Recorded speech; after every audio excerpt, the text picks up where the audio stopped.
episode 5. Already. 5 episodes. 5 whole episodes of me and you talking absolute bollocks. About, I did say this is just been one continuous phone call, but we've just snippered it into a podcast, but no one realizes it. Yeah. I had a message off good friend and good doctor, Tom Poyner. Sorry, the quad doctor, yeah. The quad doctor. Yeah. The quad doctor. He was very happy because he said it's just the kind of conversations we'd be having if we were all together. So if we can bring some kind of ramblings to your front room or your daily allowed legal walk, then that's great. I'm happy for that. Yeah, it's quite funny, isn't it? Because I think that more people are going out now, doing walks and doing cardio than they ever would do in a normal off season. So I have seen people walking outside that I'm pretty sure have never walked before in their life. You don't walk ever, and you get this.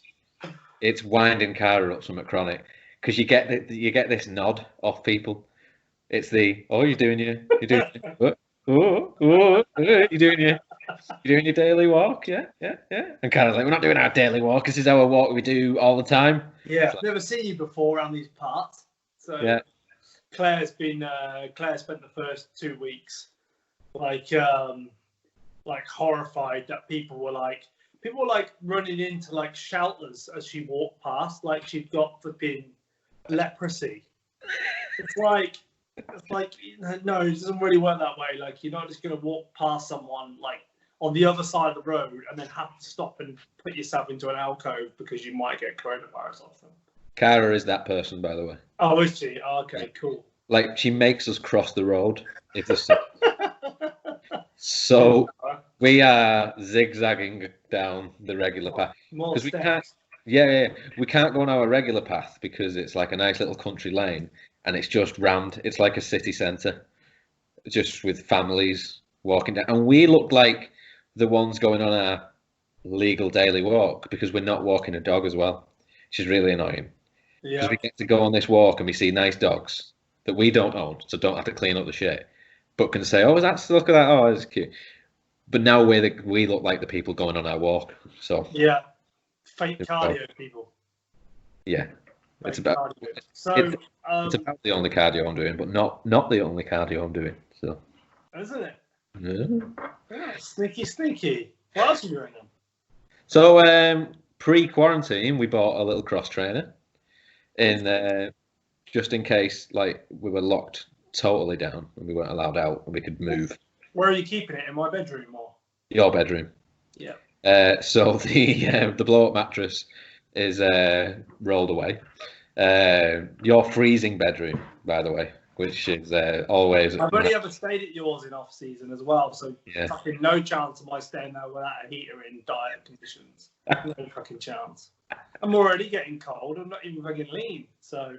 Yeah, it's in Rob's bedroom, now known as Aeron's Powerhouse Gym. Have you converted it? Have you cleaned it out then for the gym? No. Nah. No, we train in the front room. We just keep everything in there and then bring it in here because I can put. We had this kind of. Cara wanted music on while we train. I wanted bodybuilding videos. I wanted to watch bodybuilders train whilst I was training. So we come to the compromise. We have Spotify on the computer, and then muted bodybuilding videos on the big screen. The big screen that was bought for the Olympia, if you remember. Yeah. We had a tiny TV, and I bought a big screen during prep. Probably not a good idea, just for the Olympia. So now Aeron's Powerhouse Gym, it's got everything you need. But I've included. So I started my mini cut this week. Oh yeah, team mini cut. I got too much shit for being 90 kilos. Do you want me to get you a t-shirt with team mini cut on? Or yeah, that'd be great. So no, I always planned to do it from this week actually, because when there were shows, I was going to diet up until the Welsh, down north was doing the Welsh, so I thought, well, I'll kind of like jump on his last 10 weeks of diet, and I'll try and drop 10 kilos, which I think will be easy because so heavy anyway. So started that this week, tidied food up some, took a couple 100 calories out, and I'm just doing 15 minutes on the cross trainer in the morning because steps are right down anyway. Yeah, that's pretty easy. Yeah. So, question then: yeah. What is the worst thing about the start of a diet? Oh, and we both know the answer. Give me your top three. Top three things that are the worst thing. Okay, well, I'll give you the worst thing because I know there's one worst thing. It's you're fat, out of shape, but not eating any food or eating less food. So you have slightly less of a pump, and you're in this weird sort of feeling a little bit flatter because you've dropped some food and you're not eating all the extras, like a cream egg on the hour, as I was kind of doing in the past couple of weeks. So the pump's down a little bit, but you're still fat. So you just feel sort of skinny, fat, still out of shape. And that can go on for me for a considerable amount of time as well before I see any sort. I think generally the fatter you are, the worse that you have to go through the skinny fat stage. Yeah. Like I did a prep in 2013. That was the year I dropped like 5.5 stone for a show. Yeah. And it took me 3.5 stone and I was still in the skinny fat stage. I was like, this is fucking ridiculous. I just look worse. I just look worse. I'm just going to just go back you do. So, because you're not big anymore. Not big, not lean, and you're hungry. So... Yeah, not big and not lean is the shittest.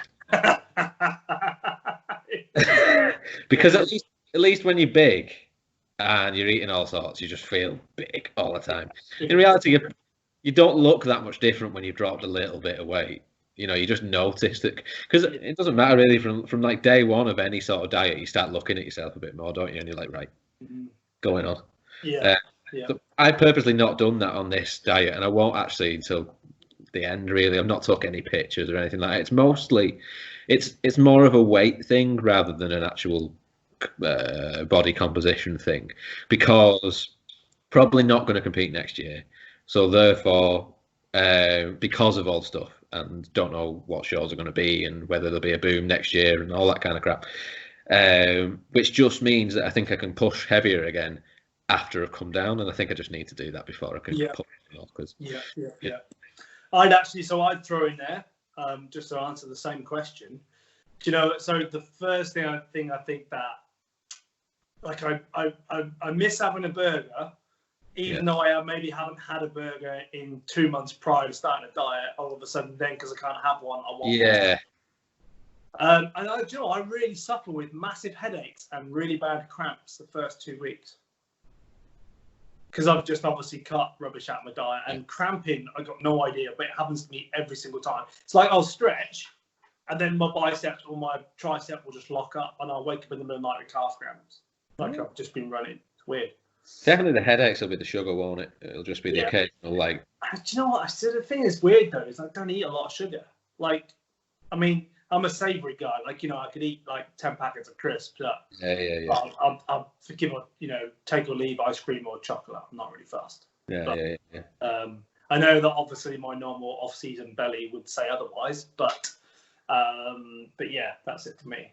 So we get the. I'm sure I'll find out a reason behind it, because it's not like, maybe because I make an effort to drink more water, possibly, and then obviously peeing loads more. And maybe it's that, and I've got like 5-year-old girl bladder as well. So 20 million times a day all the time. So one of my 8 liters of what's this?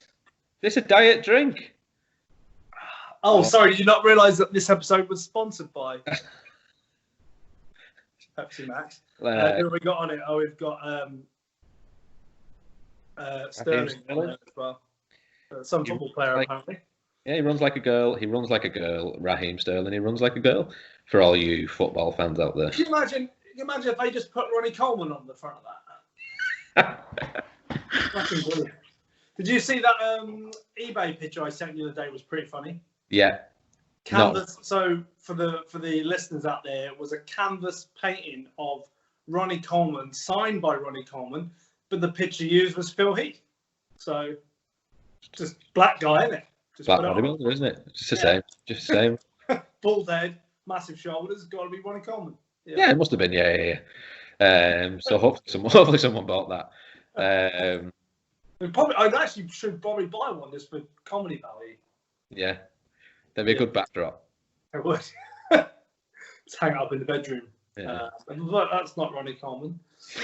So yeah. So who are we sponsored by this week anyway? So it looks like 2019 Arnold Sports Festival Australia. Yeah. Yep. So this is like an Aussie Rules t-shirt top. Yeah. So they don't usually sell these in the UK. It looks kind of like a hockey top or a rugby top, but they're supposed to be worn spray on. No. But obviously, if you buy them in 2X, and then they're just like 3/4 sleeves. So pretty good. Totally. And sponsored by Powerhouse Gym as always. I'm still looking for that. Nice. That's nice and fleecy. That's a nice offer. It's courtesy. Oh, this is a t-shirt. It's courtesy of Tom Poyner, and then of course the best jumper ever. Oh right. Okay. The gas jacket. The gas jacket. £half burger hoodies. Yeah. Yeah. It's literally a £half jacket. It's great. What are they called? Are they actually called the £half jackets or £half gasp hoodie, whatever? Yeah. £half burger, burger jackets, yeah. So you can put triple patties in pockets. Say that, I think. Strong feature of Gasp Swap Sundays was this jacket. Yeah. I had my eye on it for a while. One of the times you did come and stay in your bedroom. And lo and behold, it's now mine. What's the best thing about it then? Is it because of the length of the jacket, or is it just the general comfort? Seems like Gasp have started to make clothes for myself and Sean Corrida only. Because you keep telling me every time that I buy something by Gasp that it's not made the way it used to be. It's like you were in the bodybuilding war or something, and it's not the same anymore. Not like it used to be. Not like it used to be. As I said, the classic example is the asphalt blue jumper. Yeah. They changed the material on it. It was like the best material ever, and then they changed it to like one that seems to wash it once, and it's like crop top from Rocky. Yeah, I've heard you say that so many times. You tell me that every time I wear that, and every time one of my favourite bodybuilding stories. So. Yeah. So I think that they've started to make things more fitted for me now. Although this was an old one, wasn't it? And it seems to be the perfect length. So I don't know how it ever fit you. It was a bit like a crop top boob tube because it's perfect length on me. Yeah. I actually think that I bought it when I was dieting, but I do actually think I picked the wrong one off the shelf. You know, when you've got try 7 on, and then you go, yeah. I take the large, and then actually it's a medium. So biggest medium I've ever seen, to be fair. So I can't see myself going body power ever again if it's on, because it's just a bit rubbish. But I would love maybe Phoebo. We've spoke about going Phoebo at some point, because I just want to go to the Gasp stall and blow all my money. Because it's one thing buying it online, but just being in the stall would be a lot. I used to go to where that jacket's from, funny enough, good bodybuilder story, is Body Tone Warehouse in, I believe it's Dundee, which is Harry Ogg's shop. And I used to go there probably once a month. I used to live up in Scotland way. And I used to lap it up because he'd have all the gas stuff in there. He always used to give me like 10% as well. So shout out to Harry for that for sure. But cool shop back in the day. Used to have all the better bodies and Gasp, and just everything that you could find. Obviously that because I guess back in our day it wasn't even as accessible online. There was no you'd have to be rare coming across Gasp stuff. Yeah, the EU shop and stuff wasn't nowhere near as. You used to have to go to special places to retailers to get your Gasp stuff. You couldn't just get it online. It's definitely the resurgence, hasn't it? It's definitely had a resurgence. It's come back a bit. It seems to be. You've got they sponsor a lot more current guys now. So it's a lot of good YouTube stuff coming out with because gas. everything went very, very tight pants, Gymshark tracksuits for a little while, didn't they? Yeah. Now that's kind of maybe, it's still around a bit, but it's not. I don't think it's got quite such a presence as it used to have. No, not in this type of stuff. Not with the explosive, like the kind of shit we were, like explosive fibers and Ultimix and stuff like that. So, Indeed. Right. Let's crack on. This. What are we talking about this week? All right. So one of the things we were going to discuss was it was going to be sort of top exercises in quarantine. I guess kind of that's the topic of the day, but maybe as well just generally if we approach it from if you could pick an exercise for one body part and you're using free weights because that's all we've got. We're in Big Bob's Garden Gym, which got a new piece added every day. So what would it be? What would you move? So what do we do? Let's do a body part and then we can either agree or disagree for things. Are we basing this on the fact that you've got equipment as well? Yeah, you've got a barbell or you've got dumbbells. Or you've got both. Let's say you've got barbell and dumbbells. Because some people got one of each. Some people have got both, whatever. So maybe if you've got a barbell, you get something from it. If you've got dumbbells, you get something from it. If you've got bands, you're fucking screwed. Because none of them are going to be bands. Okay, so let's work the way around. Let's work the way through the split. So shoulders is day one for me. So what are you saying? What's your favourite shoulder exercise or go to? So I think there's a great one for me to start on because I think so. I have wide clavicles but average shoulders. I think so. When I look back at pictures from last year, I'm wide, but I think my actual deltoid muscles could be better. They kind of look they look flat, and I think that just means there's not a lot there. I think there has to be a little bit more muscle pushing out. So I'd like to bring up shoulders, and it's kind of, and we're in this funny sort of stage now where we have limited stuff. I think I've probably neglected them a little over the last 6 months, despite this. But why is that? Because I've been trying to bring up arms, and I find myself getting into this, trying to bring up arms, and I also want to do this, and I want to do this, and I want to do this, and there's something that have always maybe just kind of gone by the wayside a little bit too much for me. I guess I've got that width to carry me, so it's not like I'm needing to like bring up delts to provide more width, although it would be great. However, I do think my injury is because I've not worked shoulders enough. I've not strengthened them enough because I've been deadlifting heavy and neglecting that part of my body. And I think everything else has got a bit stronger and shoulders got a bit weaker. What I'm getting at is that I've got a barbell. I've got an easy bar with 4 10-kilo plates, so max 40 kilos, and the bar might weigh 5. And so on shoulders, I'm doing chest and shoulders. So I can get the most out of it. And no, I'm calling it chest and shoulders, not push.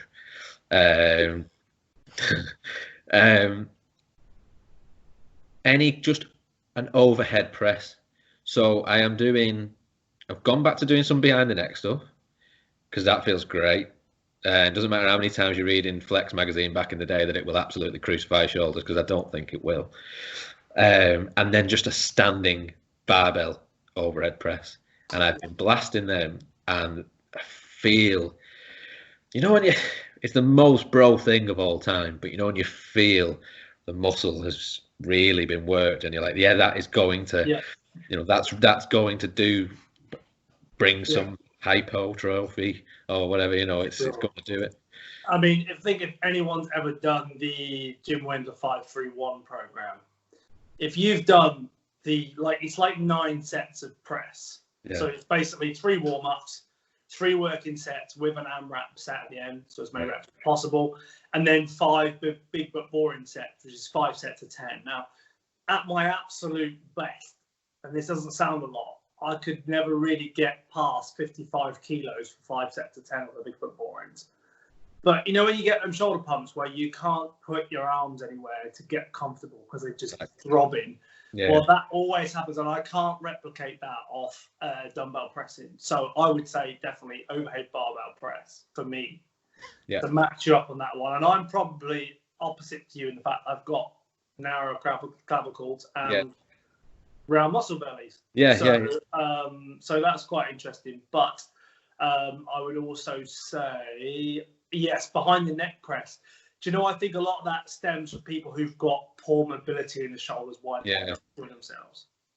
And I always used to find when my shoulders would feel better, as in like, how should we say, like my shoulder health, if you like, would feel better when I'm doing behind the neck presses. Only light, might only be up to like 20 kilos a side, but you know, like even on like a Smith machine, just doing like a nice behind the neck press, just as like a finishing move or something. But my shoulders always just feel great for doing that sort of full range of mobility and stuff. So, so we can agree on that one. Tick for each of us on being on agreement on that one. So second, let's go. So chest. Yeah. For me, it's probably a surprising one. When I first ever competed, there was comments that like, fucking size your chest. You must have bench pressed a lot when you were, coming up. And actually, no. For me, I'd never really got into bench press. It just always felt weird. For me, I've got a little bit of a weird imbalance that sometimes I have to feel like I'm holding the bar at an angle when actually I'm not, and that makes it work. So I need to have a look at that. But for me, it was never bench pressing. And then, although dumbbell pressing has become a staple for me now in chest workouts for a good few years, and I've got the weights up, and I feel that it's contributed massively to improvements in my chest, I would say that the one move that built the foundation of my chest, and if I could only ever do it, would be dumbbell flies. Heavy dumbbell flies. Controversial. Yeah, because and I can only speak anecdotally. I can only speak for myself. That it's the move I've done the most. It's the move I did earliest on. The move I was strongest at. When I wasn't a very good dumbbell press. I can dumbbell press 55s now, which is okay. I see some people like yourself could do a lot more than that, but for me, who's not generally a strong presser anyway. 55 is good, I think. And I was doing that. I was doing that when I was like 80 kilos, so that's good. But I've always, when I was a weak dumbbell presser, my dumbbell fly was probably quite close anyway, and I wasn't doing weird fly presses where like you kind of come in and then just press the rest of it. I was flying. And so for me, dumbbell flies, the feeling from a dumbbell fly, I really do think it's brought on my chest a lot. So okay, there's quite a bit of without going off subject, or it is on subject, but a lot of people will say like people doing things like peak weeks, that they won't, it's good not to do fly movements and just do press, because that's what causes the most, if you like damage to the tissue. Okay. The stretch, yeah. So I think that putting that through your pecs through that range of motion can cause the most trauma, I think, is what I'll say. So you can I guess take some of that from that, I guess. For me, I'll just add before you say that, because it makes sense in that the stretch, because I've also always liked pullovers, heavy dumbbell pullovers for chest and not lats. Yeah. So it kind of lends into that. So go on.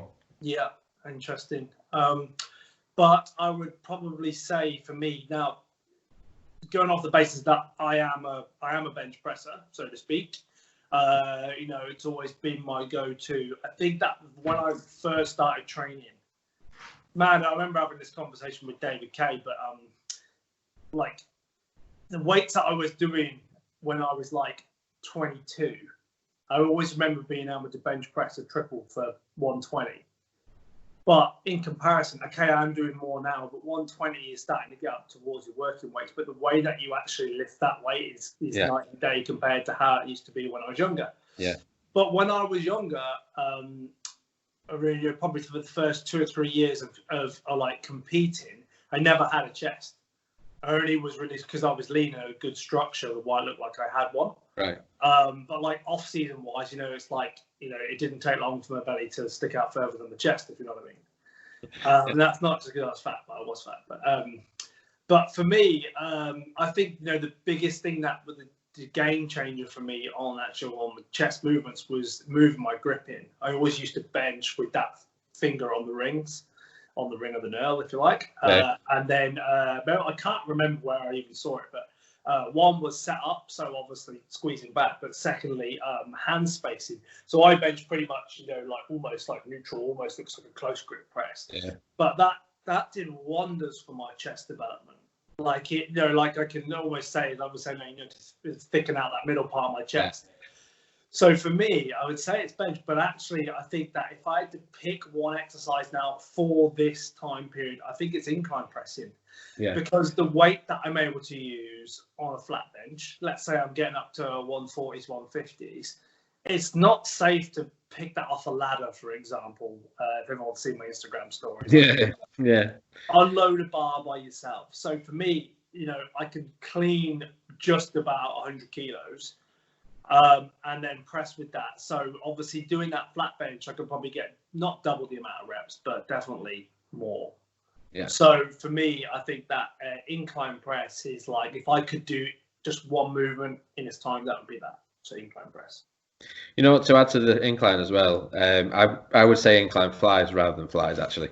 And a small incline. You can't change your answer. So I'm sorry. Because I've said it. Oh, I meant incline flies. Just a small, like on the first notch, or with even just like a plate underneath the bench. And I always felt, I don't know why, it just always kind of clicked with me early on, is you get guys wanting to do a lot of decline stuff because they felt like their chest was underdeveloped at the lower part, so they felt like doing a lot of decline stuff. But what I could actually see in those chests was an underdeveloped upper chest. Yeah. Because what you want is you want to maximize your upper chest, and then it will hang and look better. I just remember if anyone watched wrestling when they were a child, or still do, James Poyner. Dave Bautista, his chest, he had no upper chest, all lower chest. And it just looked a bit weird. It does look a bit weird, with an incline, with incline movements, I'm also not part of the camp of thinking that those angles really make a great deal of difference in the kind of part of this muscle that's about that long anyway. Yeah. I do feel that building your chest from the top, if it's possible, is better for a physique as well. So I agree with the incline. Yeah, I just think that gives you, if you've got more shelf overall. Like let's say look at a in shape strongman. They're all traps, delts, and upper pecs. Yeah. And it looks quite cool, doesn't it? Like, yeah, it does. Yeah. Like always a Derek Poundstone always used to look like, even Kevin Nee, if you ever remember Kevin Nee, like just cool looking build, just like Yeah. They put a build like that on a t-shirt. It's cool as, but yeah, I mean that's still just because obviously they don't really flat press. All they do is overhead press and incline press. Yep. So you are going to get good development in them areas. Something I was going to say about that, I can't remember what it was now. Never mind, it will come back to me, I think. But yeah, we'll move on because I think we've covered that one nicely. It's annoying when you forget what he's going to say because it was something about that. It's probably really important as well. Yeah. Tune in next week. Because I remember what we was talking about. Yeah. Okay, cool. So incline fly, incline press. Good. So next for us to move on to. So we'll come back to arms rather than go that way. So are you training abs? We can talk about abs because I've got and I don't know if you've seen me before. I've got an unusual approach to off-season abs. So we can if you like. We're talking about abs now, so I mean, yes, let's talk about abs. Okay. Just briefly, I train abs in the off season, and you wouldn't believe it because I have a singular ab in the off season. One really big round ab. Yeah. It starts just underneath my chest. Yeah. And it goes right down all the way to the big old boy. But I like to train abs with one exercise in the off season. And last year I did it, or last off season I did it every upper body day. So if it's chest, arms, shoulders, whatever. And I do 3 sets of 20 leg raises, so hanging leg raises. Very good. Is that to burn optimal body fat on your lower abs? Yeah. Spot reduce fat in my abs. No, it was. I think it did a few things. Lower back health. Lower back health, because if anyone knows, I had slip discs back in the day, and whole left leg atrophied, and it wasn't fun. And I think it was. I was told by the doctors it was due to poor core strength when I'm trying to pick up heavy deadlifts. So I was like, okay, there's that. But then also I do feel that it contributes to my taper quite a bit. If you looked at my off-season shape, you wouldn't know that I was the guy with the tiny waist on stage. Yeah. And I do. If you see any pictures of what? Yeah, I've got like a wasp waist. Yeah. But it's I think I think the leg raises contribute to that. So yeah, that's what I did last year. I've done it less this year, but I will bring it back in when I can hang from something again in a gym. Yeah. So I'm not training abs in off season. If I do anything when I'm in season, if you like, off season, it's usually a hanging leg raise, because it's usually part of some of the programs I put in as accessory work for things like Barbell rows and things like that, and squats, just so it's an accessory movement. So so I'd say that. But do you know what it is? I really enjoy training abs when I have abs. Right. Because one, I get a wicked pump, which is you've got thick abs, proper ab pump. So yeah, they like proper bricks. But also, I guess like it's just one of them things, isn't it? Where you just like, I'll be all right. But it makes a massive difference when you train them as well. So going back to the question, if I had to pick an exercise, it'd actually be a weighted V-sit. So bum on the end of the bench, top and bottom come together. Yeah. So that's I think that's just overall ticking all the boxes on all the abdominals. So that's what I would choose. Yeah. Okay. All right.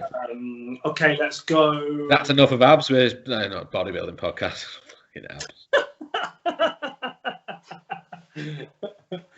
Let's go with back.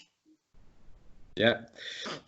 For me, it's a tough one because I love training back.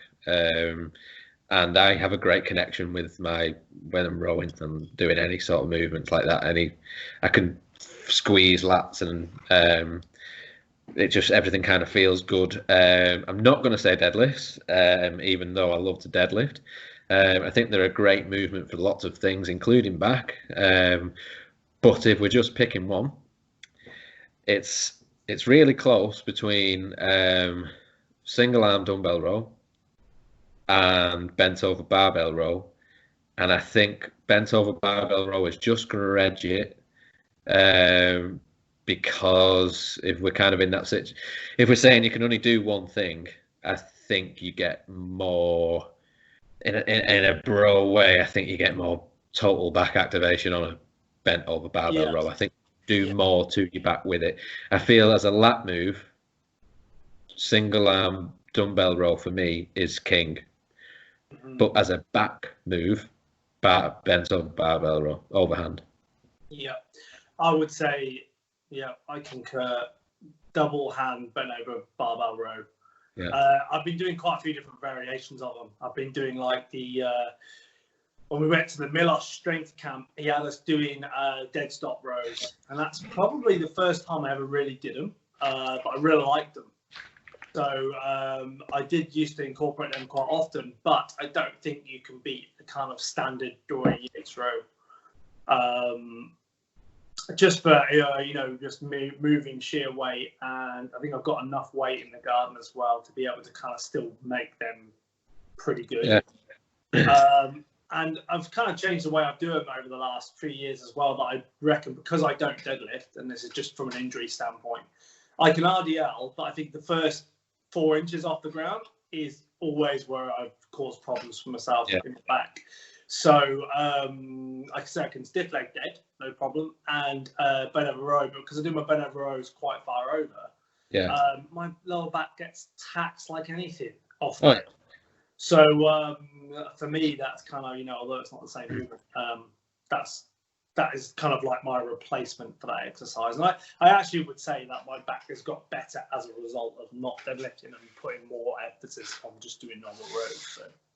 Yeah, I can see how you could do that. I can see how you could do that, because I've been guilty of having back workouts that I've deadlifted at the beginning, and then I'm so taxed that everything else can be a bit.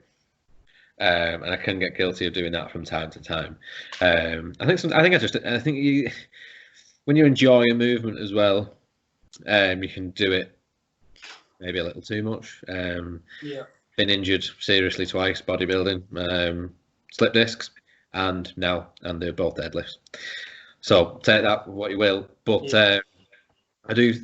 Back's a tough one for me to pick one move, because I love single hand dumbbell, like I said. I love a T-bar row. T-bar rows are great. I have actually acquired a T-bar row handle this week. Have you? Yeah. Don't have 8 or 9 plates though. Like what we do. Well, I've realised I can get up to five plates without the back end coming out of the floor. All right. Because I don't have an optimal attachment in the corner. Yeah. Just doing it old school. We need a mate to stand on the end. Yeah. So. And you can't have a mate. No. Although, is the length of a barbell a social distancing sort of length? Is about 2 you minutes? can get away with that, I guess. Yeah. Just walk around with a barbell like a Dalek. Yeah. So. All right. Do you know what I'd say though? I actually really miss doing any lat pull down movements. Yeah. I was actually thinking the other day, I do this. This is really weird. I don't know why I keep doing it. But I like to have an optimal strength nap in the afternoon before I train. Yeah. While we're on quarantine. Yeah. And when I lie down and start thinking about going to sleep, I then start thinking about all the stuff I'm going to do training wise. And like your mind just starts going. And I was thinking the other day, so that's a lot of the time how I come up with exercises in my garden. Think, oh, that could work. But I sort of makeshifted a squat rack this week. Yeah. So the bodybuilding gods gave me 2 benches that are exactly the same height in that position, but if you put them at a different angle, then they're completely different. Right. So fucking work that one out. I don't know. Science. So, so that's cool. But I was thinking that because that weight will take 100 kilos, I could probably put my feet on the chair in front of me and do a pull-up. Right. So I could put the barbell across and actually do it. Oh, yeah. So, reverse so pull-up. If I die this week from that exercise, then you heard it here first. We will see it. You see, Ratty Ryan actually texted me saying that I'm only watching your videos because I'm hoping to see an accident or a mishap. Yeah. So it was close the other day, right, with the bench flattening out on press. It was. I just haven't put it in the slot properly. It wasn't because it's made from timber, plywood. No. You got to be great. Little Chris has texted me about 8 times saying, "Don't go too heavy." Bless him. You're being old school bodybuilder, like trying to get as much as you possibly can on it. Yeah, exactly. Well, the thing is, ignorance is bliss. If I put my earphones in, you can't hear the bench creaking and bending. Whereas, obviously, if I'd be like, "Oh, that doesn't sound very good." I'll say before we move on to another body part, strength nap. You made a great point. And it's funny that you meditate basically before you work out with your strength app, because that's exactly what I do. Yeah. You kind of, honestly, on a serious note, for me, we'll probably speak about this on another podcast, but in more detail, because we'll get back on track with the body parts. But I said to you, one of the things I noticed early on training with you is that we'll have a lap and a jog before we train, and then we start training, and the switch goes, and we ain't laughing and joking. You know, we're training hard, we're training heavy. Part of being able to do that for me as well is having that little, it might just be 20 minutes lying down.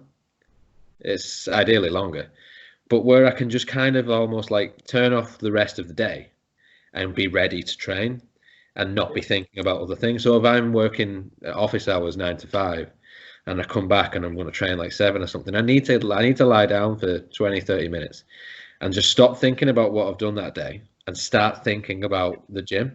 Yeah. And having a nap is like almost a perfect way to do that. Definitely. Meditation sort of thing. I think you do have to have like a bit of a set routine as far as like your pre-ritual. It's almost like a pre-warm-up. I mean, the biggest thing for me is one, so I go have a nap and then usually I shower.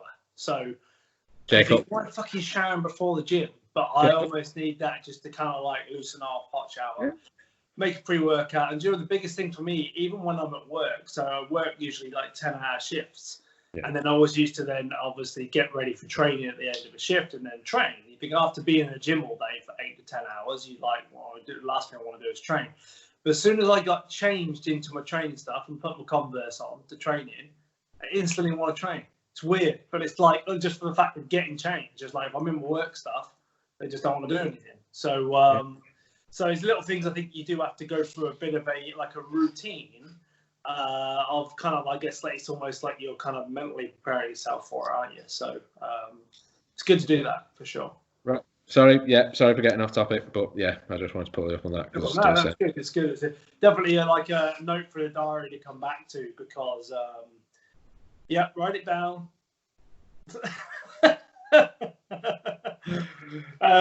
So yeah, that's good. So what we've been back, missed lap pull downs as the note, but so moving on. So legs, quads in specific. It's a tough one, isn't it? Yeah, because we're saying, all right, when we said at the beginning, you've got a barbell or dumbbells. So it's squats, right? I mean, that's what it is. You know, if you've got a barbell, you can squat multiple ways. Dumbbell, you can also squat multiple ways. We're basing that on the fact that you don't have a squat rack. Yeah, all right. So I learnt today that I forgot very quickly how shit 20 rep squats are. If you listen back to a few earlier episodes in episode 3. Yep. Episode 3, maybe 2, 1. There's so many now. You'll remember that I can't do both 5 reps in the off season because cardio. But I've only got 40 kilos worth of weight, and usually squat a lot more than that.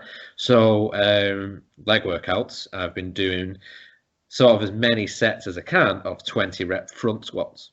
So for me, even if I wasn't training in this situation, if I could only pick one compound move for legs, because I love extensions, I think leg extensions with a moderate weight for high reps and stupid drop sets.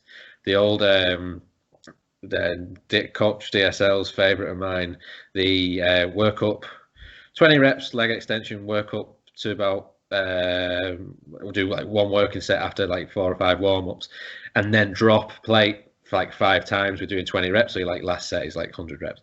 It's just the quad pump is ridiculous, and I think that's really built my quads a lot. But if I could pick one compound move for quads, it would be front squats over back squats, because of the quad activation I can get squatting like that. And I can, similarly to the incline press that you mentioned, I can use less weight And if I can ever use less weight Yeah. and still get the same effect, I will. I have to say front squats. So. Okay, yeah. Well, I'd say I agree to a certain point, but I've been making a habit of doing the backwards barbell lunge off a plate. They do take a little bit of practice with regards to the balance side. Telling me.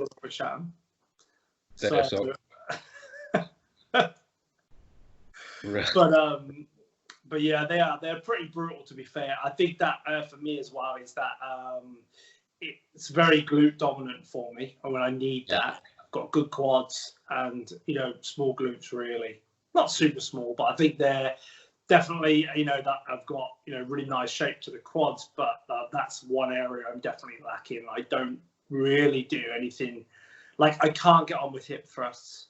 I see people doing like fucking templates aside of them, American football players and all sorts, and you know what I mean. For me, I just can't get on with them. Like it doesn't feel like a good move. I don't know if it's flexibility. I don't know if it's just because I don't do them enough.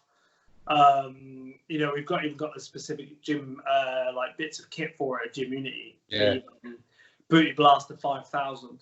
Yeah. And the standing up one's nice, but the actual one where you do a hip thrust still sucks.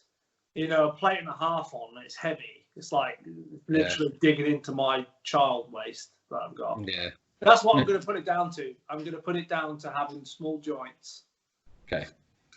So if I was built like a powerlifter, then we wouldn't have this problem. But you can't have it all. Hip thrusting, templates aside daily would be the order. Yeah. I get it bad enough just with no weight, single leg ones of those are hard. Yeah. Horrible exercise. So yeah. So I'm gonna say reverse barbell lunge. You're gonna say front squats. So we can move on. Hamstring. Oh, yeah. I would say, for me, I like RDLs, I like stiff leg deads, but they're not my favourite hamstring move. I like to add them in, but it just has to be a leg curl. I would choose a lying leg curl over a seated, although I do like seated. I like them both. More recently, as a bit of a bro exercise, even before quarantine, I found that just lying dumbbell curls with the dumbbell in between your feet hits my hands like they're awkward as fuck. But you can get away with not using a lot of weight if you're super strict with them. And it's a feeling in me. You need a quarantine partner. You do. I've got Cara to help me with that, so that's fine. Just has to throw it from 2 meters away and catch the dumbbell in between my legs. But I would say lying leg curl with a little special preference at the moment to lying dumbbell leg curl. Yeah. Okay. Cool. What am I going to go with? See, because I'm saying again, I do like stiff leg deads, but I think that for the actual pure DOMs that I get off it, I think that the glute ham raise that I did with a banded assisted this week is fucking excellent, to be fair.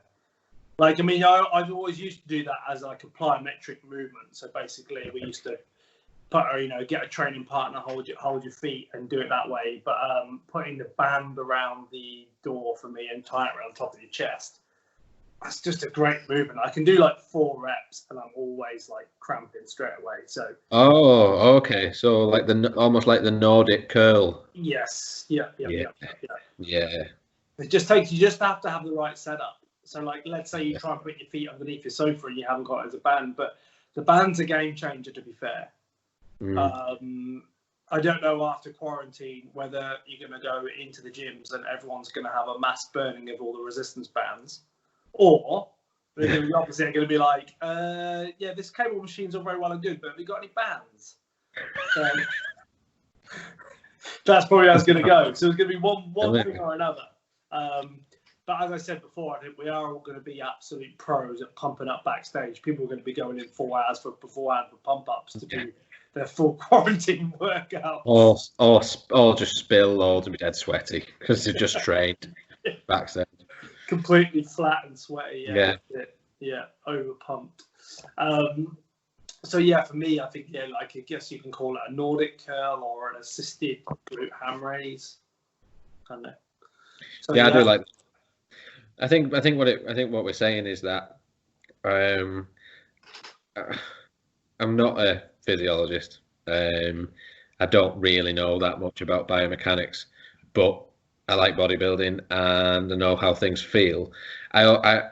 I feel that as much as a compound move as RDLs sort of are and appear to be, that just I feel that I'm just stretching my hamstrings a lot, and that thrust, the eccentric, is it eccentric? It might be portion of the move when you're lifting the bar up. I don't believe I'm doing that with just my hamstrings. It's hips, and I've got a big back and that kind of thing. And I think when I'm leg curling, I know I'm getting more hamstrings doing that. Super, so pro, but yeah. I think you could build a good set of hamstrings off just doing like a standing leg curl, or it's almost like they're almost like your leg extensions, aren't they? It's like, okay, you're not going to probably build like deep, dense looking quads off doing just leg extensions, but they're an absolute staple. And I think doing things like these workouts, you miss them, don't you? Yeah. It's kind of like, maybe start and finish with them, Yeah. My knees have been sore, and I think it's because I'm just kind of going into squats. But we always train leg extension before we train legs, don't we? It's just get a bit of blood in there and stuff. Compulsory for you, especially, isn't it? Yeah. Yep. So that's good. Are you training calves? Yeah, just high rep sort of stuff on a plate. Just calf raising on a plate. Calves are pretty decent anyway. Short legs, wide sort of calves. No big deal. Let's tell everyone the real reason why me and you don't train calves very often. Because we get fat in the off season, and then we're training calves all the time. So if you can find me a fat man who has rubbish calves, then I'll eat my own hat. I'll eat this hat. So, they've always got the densest, grainiest, veiniest calves you've ever seen. Like a builder. Do you know what I mean? Like a builder in his like workman boots. Yeah. Like 20 stone, massive calves. Yeah. So that's why we don't really train calves. Yeah, just get fat. I don't. Yeah. Even don't worry about Instagram. Don't worry about your body composition. I'm doing it for my calves. So yeah. Even when I'm in a gym, I'll tag them in at the end of stuff, or they're at the beginning, get a bit of a pump, and then go. And calves are good. They complement my legs, and when I'm heavy, they also look pretty big, and that's because I'm walking around. How funny is this though? Keep it on calf subject. The difference of what it used to mean not having calves, like back in Arnold's era, in comparison to now. Like, how many times it was like that's why Dexter Jackson used to jimmy his calves up, or sorry Dexter if you're listening to this, obviously. Sean Rank's really happy now because we've called Dexter out. Exactly. But it used to be a big thing, didn't it? They said you couldn't win a show with weak calves, whereas now, is anyone really bothered about it? I guess unless someone's got extremely bad calves, you don't really notice it, do you? Really? And even still, if you've got good quads, you kind of get away with it because you don't have legs. So if you think back again in Arnold's day, and this will be sacrilege to a lot of people, but Arnold didn't have good legs. If we're gonna talk, all right, he had good legs by a standard of a human, but it didn't have legs like Platts. It didn't even have legs like Colombo, to be perfectly honest. And then now you look at the quads that we see. It's so to create that taper, we relied on having calves anyway. That's Dorian Yates quote: "Soccer player legs." Yeah, not mine. He got soccer player legs. So funny because it is one of them, isn't it? I think if you've got them, especially, I think that's my problem is that I kind of just I have them anyway. So Yeah, same. I really did. But then I also find, like, if I spend a good couple of months, like, working on them, like, they come back super quick as well. Yeah. So, like, I don't want to ruin the symmetry. So. No, I don't have massive calves. Just before we move on, I guess this is us covering calves. We don't really do it, but just any kind of calf raise, just stand up a little bit. That would be our best exercise. Fun fact, Cara goes to me yesterday, actually, or maybe the day before. She's just scrolling through Instagram. She goes, "Oh, you're right." Like, right about what? She goes, "Queey doesn't have any calves, does he?" And how? He does know about this because I messaged him and said Cara's just agreed that you don't have any calves, and he's disowned her now. And the fact still holds that he doesn't have any calves. And also, to your point, is you can win things nowadays without calves. So yeah, there you go. It just goes to show. But it's always good to have that in the arsenal, isn't it? In the how should we say, the abuse locker? Because if anyone comes to me like, "Oh yeah, didn't you come like fourth in that show?" I'm like, "Fuck off! You haven't got any calves." Straight away. It's like best comeback. It's like, it's good. So cool. Go. Well, shout out to Queey for having no calves. Cheers, Queey. Yeah. Calves check. Okay. All right. So back, delts, chest, abs, hams, quads, and calves. So does that mean thighs and tries today? Well, rattle through these because I'm down to about 15% battery. So sweet. Rattle through them. All right. Biceps. Nothing. No exercises. No. I cannot. I'm struggling to this day, and it's the biggest frustration of mine is to just have the same connection I do with biceps and triceps as I do with chest, back, and the quads and things like that. So I'm having to just work out different things. If I just had to pick one thing, is if I can get into and keep my elbows tucked with a moderate weight, just easy bar curls will be fine for me. If I can do enough sets and get enough intensity, then that would be it with the kind of minimized equipment. If it was dumbbells, alternating dumbbell curls, the bob curls, the sitting on the bench and the 5-a-side sort of thing with the twisted arm, that helps a lot for me because I do struggle with, don't know if you know, but I've got quite a wide back and wide lats, and I struggle to keep my arms in when I'm curling. So I'm curling like out here, and I'm not even being a prick. Like that's just the way it is. Look like. The way I can give it to people as an analogy is when you look at an anatomy chart and they're stood there with their arms down by the sides. Yeah. Like that's as much as you've got, isn't it? You haven't got this. I can't do it. Because lats are so wide. I do struggle, yeah. Probably wide clavicles, big lats. And that's why you're like this. I don't know, all the time. Dead hard. So yeah, but you know, they're for me. They're a king of exercises for me for arms. Like I don't get as good a pump off anything else, and I suffer really badly with tendonitis. I have done probably since 2013. It gets through stages of going really bad and then manageable. But if I continue to get a good pump in my arms, I actually have a good arm session. So I've been this continuous cycle, but. They just warm my elbows up, warm my arms up, and like for me, absolute go-to for those. So that over barbell curls for sure.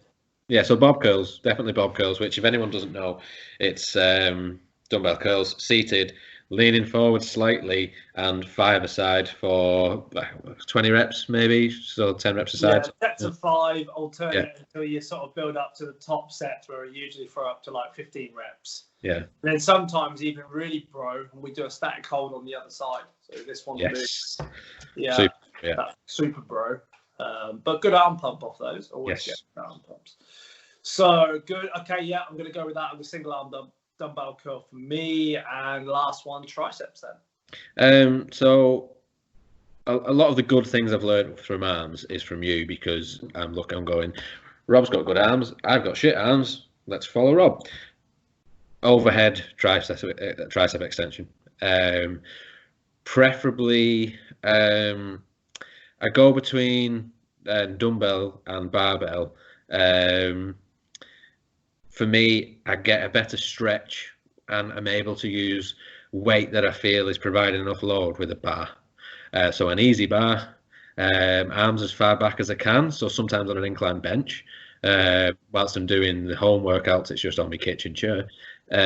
Sort of chest up here, arms as elbows as far as, like, that is a difficulty right now, is getting in, and just over the head, and just as big a stretch as I possibly can. Cool. I'm torn between dumbbell overhead extension, close grip tricep press, and which I'm probably going to go as the winner will probably be suicides. Oh, I've got great triceps, and I'm just all these exercises are so. Well, they are a good exercise though. So doing basically, I always used to do skull crushers right over the head. So I've started doing them as like suicide presses now, which are like here. Yeah. I got up to about 20 kilos a side the other day, and they are heavy, to be fair. Yeah. But I would probably say, I probably get the most soreness in my triceps off that, and I find that I don't get any elbow pain. I'm really fortunate that way, that a lot of that like overhead stuff, it doesn't cause my elbows any grief. But I think I've always done them, and I never go super, super heavy with them, like overhead dumbbell presses or extensions. I always do them on an incline bench. But I remember like times getting up to like 60s, and you get more like a strain in your neck and your chest. So I think, but always arms seem to grow well off just doing like, even if it's like 40s. It's like it's like top end set, but it's more like a 15 rep exercise than it is like a heavy 6, like I would do maybe on a close grip. Well, I've definitely learned as well, and we spoke about in another episode as well, is trying to. You said to me, I've got to train arms like I'm training legs, so with that level of intensity. But I do think that, and you hear about it quite a bit. It's like top pros and top just good bodybuilders saying that you do have to, just going heavy on arms is just a good way to get elbow pain, tendonitis. Yeah. And you do have to, you might be coming in, you might be deadlifting, you might be squatting, you might be benching, all heavy stuff, but it does help to come in and just lighten the load a bit for arms. Sometimes be a bit bro and do some more pumpy stuff. That's not to say that we're doing the heavy curls and the heavy overhead stuff, but it is important, I've found. I think that it's I think you have to work out for yourself as well as kind of like an overall training note. I think that different body parts respond differently to rep ranges. So for me, I can train shoulders with more volume and higher rep count, if you like. And it's the same with things like biceps, whereas things like triceps, I have to train them in like 6 to 8 ranges, but biceps, I could literally do 10 kilo dumbbell curls. Yeah. Just do 100 sets or whatever, and like my arms would be sore the next day, and they'd stay nice and full and grow. So I think you have to kind of work that out, don't you? And it's being experienced enough to kind of know that, because I mean, you could say that to someone like, oh yeah, well I'm getting a really good sore back off doing loads of lat pull downs and everything, but usually then when it then comes to competing, and I've had this a few times with clients this week, but looking at actually where the back's developed and where it isn't, I think that if I had to put a figure on it, probably 80% of people who have issues with the back is that they have all upper back and sort of trap rear delt area from doing pull downs with this kind of movement.